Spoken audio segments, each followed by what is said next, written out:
Dinas PUPR Aceh telah memprioritaskan pembangunan sejumlah ruas jalan dan jembatan di beberapa wilayah. Dengan sejumlah tantangan yang ada, diperlukan dukungan dari berbagai lapisan masyarakat yang diharapkan dapat membantu proses percepatan pembangunan infrastruktur di Aceh saat ini.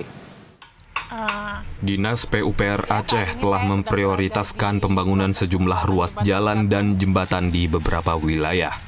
Jalan menjadi infrastruktur utama dalam mendukung aksesibilitas dan konektivitas antar kabupaten kota guna mendukung pembangunan dan kesejahteraan masyarakat. Perbaikan jalan dan jembatan provinsi menjadi prioritas bagi pemerintah Aceh. Di bawah kepemimpinan Gubernur Muzakir Manaf, pembangunan dan perbaikan jalan dan jembatan provinsi di Aceh diharapkan dapat mencapai angka lebih dari 96% dalam kondisi baik. Saat ini total 80,8% jalan provinsi sudah dalam kondisi baik dan sisanya yang berada di angka 19,2% mengalami kerusakan ringan hingga berat.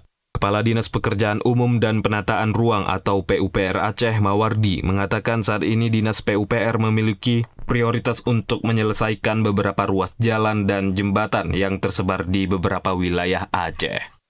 Kita ingin menyelesaikan beberapa ruas jalan dan jembatan, terutama yang ada di Aceh Tenggara menghubungkan ke Subu Salam. Nah, itu ruas jalan itu sangat strategis, bisa memperpendek hubungan antara kedua daerah yang ada di Provinsi Aceh. Kemudian di Singkil, itu Aceh Selatan menghubungkan ke Singkil. Kalau jalan itu terbangun, tentu akan memberikan jarak tempuh yang sangat bagus, bisa menghemat waktu 2-3 jam.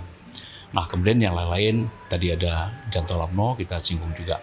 Nah, dengan terbangun beberapa ruas ini, tentu kemantapan jalan kewenangan pemerintah Aceh itu sudah berada di atas 90%. Dalam pembangunan infrastruktur jalan dan jembatan, terdapat beberapa tantangan yang harus dihadapi oleh Dinas PUPR. Di antaranya terkait biaya, pembebasan lahan, aspek lingkungan, dan perencanaan serta pemeliharaan secara berkala.